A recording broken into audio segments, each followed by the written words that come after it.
Hola, ¿cómo se encuentran? Soy Alberto Varillas Villalta, de El Salvador, y he sido encargado por la Organización de Estados Iberoamericanos para hacer la presentación de los principales hallazgos de un estudio desarrollado en el segundo semestre del año anterior, titulado Educación en Derechos Humanos en Guatemala, Honduras y El Salvador. A todos aquellos que nos están mirando, a las personas que están participando de este proceso, de este diplomado, les agradecemos por su atención. Bueno, en primer lugar, quisiéramos arrancar este proceso o esta presentación advirtiendo que el estudio se concentró en identificar en cada país aquellos aspectos que muestran avances de la inserción de principios y valores en contenidos y desarrollos pedagógicos de la educación en derechos humanos. Ese era su gran objetivo general. De manera particular, pretendí identificar orientaciones curriculares, metodología, evaluación, presencia de contenido, entre otras cosas, y al mismo tiempo se pretendía crear un inventario de buenas prácticas formativas o de promoción de derechos humanos. Esto iba a permitir la revisión de planes de estudio de la formación inicial de docentes y de los programas actuales de educación básica de los 3 países que en este caso participaban del estudio. Para efectos específicos, en esta presentación advertimos básicamente la identificación de las orientaciones curriculares, dejando para otro momento las buenas prácticas formativas que fueron identificadas. Metodológicamente, el estudio se desarrolló a través básicamente del análisis de documentos clave y de la realización de consulta a actores claves también. En ese marco, documentos claves como los planes de formación docente de cada país, los programas de estudio de educación básica, los planes estratégicos de los ministerios y secretarías de educación, la legislación nacional pertinente al estudio y algunos otros estudios o algunos otros trabajos realizados por organismos que tienen clara relación con las instancias oficiales de nuestros países. Por otro lado, se realizaron, repito, consultas a actores clave. Esto implicó la realización de grupos focales con estudiantes de las carreras de magisterio, entrevistas a ministros de educación, a directores, a coordinadores y entidades variadas, especialistas de los ministerios y entrevistas a docentes en servicio. En general, de lo que se trata el estudio es de plantear qué hay en materia de educación de derechos humanos en nuestra formación inicial docente y en nuestros programas de educación básica. A este respecto, quisiera iniciar planteando que educación en derechos humanos, desde la perspectiva de variados organismos internacionales, se entiende básicamente como un proceso de adquisición o de desarrollo de determinados conocimientos, habilidades y valores necesarios para conocer, comprender, afirmar y reivindicar los propios derechos. No se trata de una traslación mecánica de conocimientos. De hecho, las habilidades y las conductas no se pueden trasladar, no se pueden transmitir.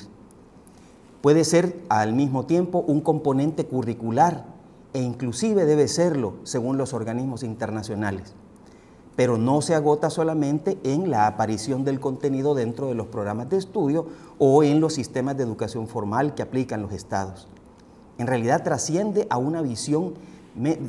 una visión meramente didáctica para llegar a convertirse en una visión, en un planteamiento pedagógico para las vivencias humanas. En otras palabras y en síntesis, implica desde la escuela, desde la educación, implica transformar intencionalmente las relaciones sociales. De eso se trata este asunto. Educación en derechos humanos, por lo tanto, no es un conocimiento a saber, es una práctica transformadora a desarrollar. En el estudio, o para desarrollar el estudio, logramos identificar la existencia de algunos debates a nivel internacional, ¿verdad? Debates que nos ilustraron, que nos orientaron de manera muy específica, creo yo, para poder aterrizar nuestras conclusiones, nuestros hallazgos. El primer gran debate es que se plantea si la educación en derechos humanos debe ser algo transversal o explícito a los currículos. En otras palabras, se debe involucrar expresamente los contenidos sobre derechos humanos en los programas de estudio, se deben declarar así tal cual o deben ser incluidos como parte de las prácticas, de las dinámicas, de las metodologías, de las formas de relación que utiliza el aula y que utiliza la escuela para relacionarse con la comunidad, ¿o qué? Este es el primer debate. El segundo debate hace referencia a los compromisos internacionales adoptados por los diversos países, en este caso particular los 3 países que están en investigación, concretamente Guatemala, Honduras y El Salvador, ¿verdad? Estos han adoptado, reitero, compromisos internacionales variados, pero todavía no se invierte suficiente en el derecho a la educación y todavía tampoco se invierte suficiente en educar en derechos humanos a sus poblaciones. Ahí hay otro tema de debate. El tercer tema de debate hace referencia a los históricos esfuerzos de la formación docente y de la poca transformación de las prácticas. Hoy por hoy estamos hablando en los 3 países de educación inclusiva, pero reconociendo o advirtiendo básicamente que la educación inclusiva se limita a veces al acceso, no trasciende a la transformación de las metodologías, de las evaluaciones, de la forma de configurar y de entender la educación en estos sistemas. Por lo tanto, aquí hay un debate también fuerte. ¿Por qué? Porque los esfuerzos significativos de los sistemas, los esfuerzos desarrollados por diversos organismos nacionales e internacionales en nuestros países, todavía no se traducen en una práctica transformadora, pedagógica concreta. Todavía no, todavía tenemos ese asunto pendiente. Por otro lado, la coexistencia de pedagogías tradicionales y pedagogías emergentes, críticas y problematizadoras. Hoy por hoy, ustedes lo entienden perfectamente, en los 3 países y seguramente en América Latina completa, el debate entre las pedagogías tradicionales y las pedagogías críticas y problematizadoras, estas transformadoras, sigue vigente definitivamente. En ese marco, seguramente es importante reconocer que aprender a ser ciudadano respetuoso de las leyes, aprender a ser un ciudadano que respete los derechos humanos, los propios y los de los demás, pasa por una parte por conocerlos, efectivamente, pasa por conocerlos, pero no se limita a ello. Hace falta aprender a ser ciudadano actuando en el contexto, aprender haciendo y reflexionando sobre lo actuado. Esto es clave. Las escuelas, los dispositivos pedagógicos, los diversos proyectos pedagógicos que se impulsen, debieran tener esto como parte del horizonte. Por otro lado, como decíamos, la escuela no debe aislarse del entorno ciudadano.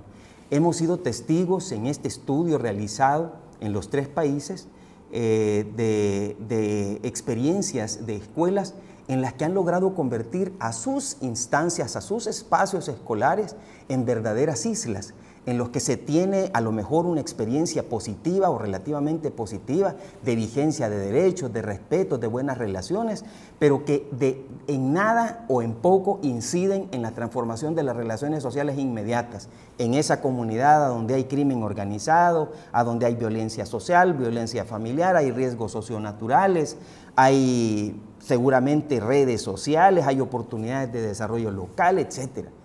O sea, muy poco la escuela entonces incide en eso que es el corazón, el elemento fundamental que nos puede permitir el aprendizaje ciudadano. ¿Qué quiero decir en otras palabras? La escuela no debe aislarse del entorno ciudadano, es porque ese es el escenario, el gran escenario donde yo debo ser competente y debo experimentar mi ser competente ciudadano y en este caso como conocedor de derechos humanos o como practicante de los derechos humanos. En síntesis, los principales hallazgos que tenemos para presentarles a ustedes hacen referencia primero, compañeros, compañeras, al hecho de que la legislación de los 3 países reconoce a la educación como un derecho humano fundamental. Se plantea la obligatoriedad y la gratuidad de la educación impartida por el Estado y hasta niveles de secundaria. O sea, en realidad, si lo comparamos con los años 60, 70 y 80, incluso en nuestros 3 países, esto que ahora encontramos en las leyes de educación de los distintos países, esto que encontramos formalizado a veces en la Constitución de las Repúblicas, definitivamente es un paso adelante. En ese marco hay una serie de convenios, de tratados internacionales que nuestros países también han firmado. Hay leyes, como digo, leyes de protección a la niñez y a la adolescencia. En otras palabras, el problema no es la legislación, tenemos suficiente. Por otro lado, hemos encontrado que la legislación analizada expresa que el sistema educativo debe orientarse por fines de desarrollo integral y de valores como la tolerancia, la justicia, la paz, la igualdad, la solidaridad, dice, que expresan el ideario de los derechos humanos. Definitivamente, expresan el ideario de los derechos humanos. Eso también, digamos, formaría parte de la doctrina de estos tres sistemas educativos, y esto se convierte, repito, en uno de los hallazgos. Revisamos todas estas documentaciones y encontramos esto que nos parece fundamental.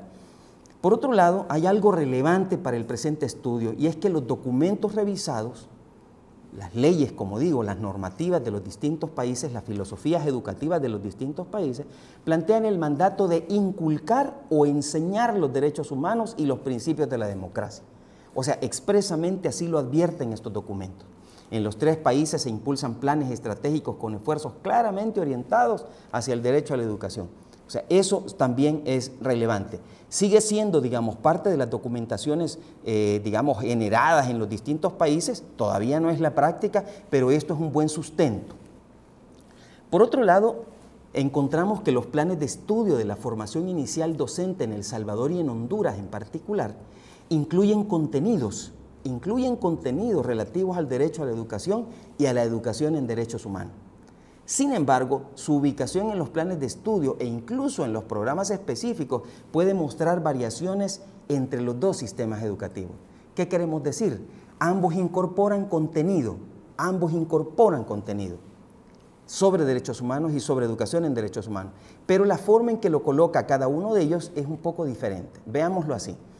En el caso particular, los planes de formación inicial docente de El Salvador explicitan ese contenido. Existe además un mandato legislativo y en la malla curricular aparecen como módulos y se denominan seminarios. Estos seminarios tienen 2 unidades valorativas cada uno de ellos. Poseen un programa formalizado y son requisitos. Tienen unidades valorativas asignadas también. En el caso de los planes de formación inicial docente en Honduras, aquí es explícito el contenido, pero en medio de la temática de las asignaturas. En otras palabras, como repito, en el caso de El Salvador hay módulos o asignaturas que se llaman así justamente. Educación inclusiva, se llaman derechos humanos, se llaman educación ambiental, etc. En el caso de los planes de formación en Honduras ocurre algo distinto, decíamos. Es explícito el contenido, pero en medio de las temáticas de las distintas asignaturas. En otras palabras, el estudiante se está formando como maestro y puede ser que en cualquiera de las asignaturas, ya sea física, química o didáctica general o lo que esté estudiando, van a aparecer contenidos ubicados, colocados a lo largo y a lo ancho de sus programas. Esta es según nos decían los compañeros hondureños, representa un intento de transversalización, eso representa. Aunque no declarado oficialmente, según el diagnóstico de país, derechos humanos podría tener categoría de eje curricular, según se advierte para el caso de Honduras. Otros principales hallazgos, ¿verdad? Contenido general dispuesto en los módulos de seminario. En el caso de aquellos que utilizan el seminario, como decíamos, como una especie de módulo dentro de la malla curricular, trabajan la conceptualización y la importancia de los derechos humanos, trabajan historia de los derechos humanos y abordan los tratados y las diferenciaciones entre los derechos, los de primera generación, los de segunda generación, etcétera, etcétera, los individuales, los sociales, etcétera. Hacen eso.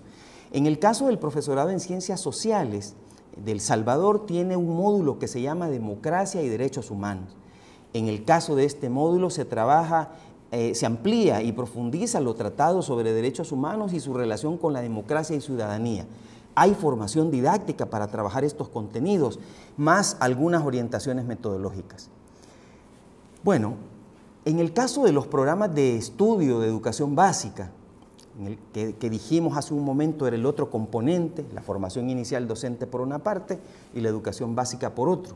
En los programas de estudio, el diagnóstico confirma que en ellos existen competencias o estándares y contenido curricular referido a derechos humanos.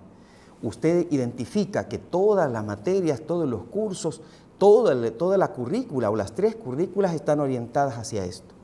En Honduras lo desarrollan a través de la asignatura Ciencias Sociales, que tiene como sustrato la formación ética y ciudadana. En el caso de El Salvador se trabaja en primaria con estudios sociales y en tercer ciclo con estudios sociales y cívica. Ahí se trabaja. En Guatemala se trabaja derechos humanos en el área o asignatura llamada formación ciudadana. Todos ellos trabajan con unidades didácticas o bloques de contenido dentro de los programas y se denominan así explícitamente una unidad o bloque de contenido que se llama derechos humanos, una unidad o bloque de contenido que se llama derechos sociales, etcétera, etcétera. Por otro lado, siempre en el tema de educación básica, pero particularmente para la experiencia de El Salvador, los programas de El Salvador incluyen, por ejemplo, deberes y derechos en entornos cercanos. Eso ocurre en el primer ciclo. Se trabaja deberes y derechos en los entornos cercanos. Llámese la familia, llámese la comunidad como entorno cercano. Derechos humanos en progresión geográfica en el segundo ciclo, en este caso cuarto, quinto, sexto grado. Derechos humanos en progresión geográfica. Aquí se va ampliando al grado que avanza de la comunidad y territorializa. Democracia y Estado de Derecho, derechos y responsabilidades, y se amplía la institucionalidad y las regiones del mundo que van a estudiarse en cada grado. Se estudia cierto articulado de los tratados y la legislación. Esto ocurre en el tercer ciclo. Esto que acabo de mencionar es aplicable para los programas de educación básica de El Salvador. En el caso de los programas de educación básica de Honduras, aquí en el primer ciclo se trabajan derechos y deberes, reconocimiento territorial e identidades culturales, necesidades y demandas sociales. Aquí hay un aporte relevante, consideramos, de parte de Honduras en el primer ciclo, por la inclusión del tema de identidades. Democracia, acción social, legislación, tradiciones y símbolos patrios se trabaja en el segundo ciclo. Y en el tercer ciclo de educación básica, gobierno y gobernados, derechos humanos, historia, su análisis, su clasificación, los conflictos actuales y el derecho internacional fundamentalmente centrado en la doctrina. El contenido explícito en unidades de los programas, esto para el tercer ciclo. En el caso de Guatemala, aquí hay un aporte yo creo que muy significativo también. Se trabaja en el primer ciclo deberes y derechos, hechos históricos, identidad y autonomía. En el segundo ciclo, relaciones sociales, organismos, trabajo colectivo, negociación. En este caso, haciendo clara referencia a la necesidad de negociar interculturalmente y de la negociación política que las sociedades, en este caso centroamericanas, debieran desarrollar. Eso en el segundo ciclo. En el tercer ciclo se trabaja democracia y Estado de Derecho, ciudadanía, inclusión social, se analiza e interpretan y hay interpretación de hechos, de acontecimientos históricos, ¿verdad?, a la luz de los derechos humanos, y se proponen alternativas. Eso en el caso de Guatemala. Quizá como uno de los principales hallazgos en el análisis general que se ha realizado, podemos mencionar que la metodología sugerida en los planes y programas de estudio se orienta hacia cierto nivel de actividad. Usted revisa los 3 currículos, los 3 programas de estudio de los distintos países y usted advierte que efectivamente hemos venido pasando, al menos en el discurso de los programas, hemos venido transitando desde las pedagogías pasivas hasta las metodologías activas en alguna medida. Por lo tanto, entonces se pide cierto nivel de actividad. Sin embargo, al revisar lo activo o a lo que le llaman activo dentro de los programas, este se circunscribe a actividades en el aula y para el aula. En actividades en el aula y para el aula. Cuando se sugiere tener contacto con la comunidad es para solicitarle información, pero no para tratar de influir en ella y sus relaciones sociales, que si ustedes lo recuerdan, fue uno de los planteamientos que originalmente mencionamos, sintetizaban a la educación en derechos humanos. Por último, el desarrollo de competencias demanda actuación en contexto y desgraciadamente nuestros programas no están orientando hacia ello. Se trabajan dilemas, proyectos, trabajo grupal, resolución de guías, investigaciones, colectar datos, etcétera, etcétera, como llamémosle las técnicas específicas trabajadas. Esto aplica para los 3 países. En el caso de la evaluación tiene el mismo sentido que la metodología. Es decir, es para evaluar actividad del sujeto, pero limitada a procesos en aula o poco pertinente si se intenta generar otro tipo de aprendizaje o de desarrollo de competencias. Aquí se utilizan los diarios y los portafolios, el uso de rúbricas, entre otros, las guías de observación, las listas de cotejo, etcétera, etcétera. Si ustedes se fijan, son instrumentos que pueden ser justamente para evaluar competencias. Sin embargo, si pensamos en que la competencia se limita al desarrollo y a la experiencia en el aula, efectivamente estamos nosotros pedagógicamente limitados. Si pensamos que la competencia es para transformar las realidades sociales, para modificar los entornos, entonces la experiencia en el entorno, controlada, orientada, intencionada pedagógicamente, se vuelve fundamental.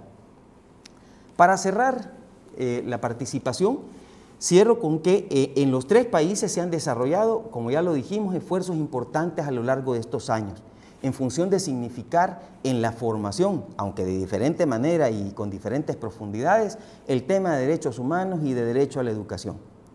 Los marcos normativos que hemos analizado lo advierten y creo que ustedes tienen acceso a ellos también. Sería importante, sería interesante revisarlos. Por otro lado, queda evidenciado que tanto en los planes de formación inicial docente como en los programas de educación básica se hacen esfuerzos importantes para visibilizar los contenidos de derechos humanos. Es evidente que entre países se advierten diferencias. Unos colocan de manera directa los módulos o asignaturas con nombres y apellidos ligados a los derechos y otros incorporan contenido en las distintas asignaturas, en las diversas asignaturas. Esta es una forma de transversalizar, decíamos hace un momento. Por otro lado, es claro que tanto la formación inicial docente como los programas de educación básica pueden concentrarse, en ellos puede encontrarse contenido directamente relacionado con derechos humanos, incluso competencias pertinentes. Sin embargo, es claro que hace falta reorientar la formación según el nivel de complejidad de los aprendizajes y desarrollo que se desea alcance el estudiantado en materia ciudadana, participación, tolerancia intercultural, respeto a la vida y demás. En otras palabras, lo que queremos decir es que no basta con que en los programas de estudio tengamos esto o que los profesores lo declaren en las planificaciones, sino que lo practiquen en el aula, lo practiquen en la escuela y lo practiquen también intentando la transformación de las relaciones sociales intencionalmente en sus comunidades, en los espacios geográficos donde tenemos contacto. Muchas gracias.